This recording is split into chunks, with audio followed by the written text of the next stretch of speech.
été pour moi le symbole de cette faiblesse quelque part des instances dirigeantes. Il a subi ça de plein fouet.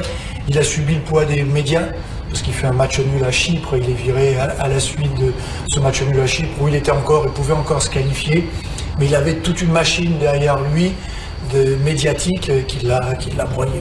Voilà, une amère expérience avec la France qui le poursuivra longtemps. Et qui restera profondément ancré en Henri Michel, si bien que lorsqu'en 98, le Maroc se qualifie pour le mondial, c'est un peu avec un esprit de revanche qu'Henri Michel disputera la compétition en France. C'est ce qu'expliquait mardi soir Reda Alali sur le plateau de Le Club sur Médien TV. C'est quelqu'un qui était très meurtri par la façon dont il a été débarqué de l'équipe de France. Cette Coupe du Monde en France, et tous les joueurs qui l'ont joué, marocains te le diront, étaient perçus par le coach comme une espèce de revanche. Je reviens en France, qui m'a mal traité en 2 mots, et je reviens et je veux faire quelque chose. D'où cette énorme frustration qui était cette désir de revanche qui a été le moteur de l'équipe, et en même temps la frustration qui a fait toutes ces fameuses images et ce climax monstrueux avec ce Maroc-Écosse. Et ce Maroc-Écosse qu'évoque Reda Alali, c'était le 23 juin 98 au stade Geoffroy Guichard, le Chaudron de Saint-Étienne.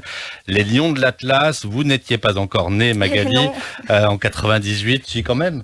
En 98, pardon, je n'écoutais pas. Voilà, les Lions, vous n'écoutiez pas, bravo. J'avais 7 ans. Voilà, les Lions de l'Atlas s'étaient imposés 3-0. Alors bien sûr, Henri Michel reste et restera une légende au Maroc. Ainsi, cet hommage rendu par celui qui dirige aujourd'hui la sélection marocaine, qualifié 20 ans après pour le mondial en Russie, pour Hervé Renard. Henri Michel est le meilleur entraîneur que le Maroc ait jamais connu. Et oui, puisque Hervé Renard est français également.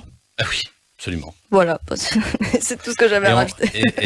Voilà, et on souhaite à Hervé Renard et aux Lions de l'Atlas un beau parcours dans le mondial avec un groupe compliqué.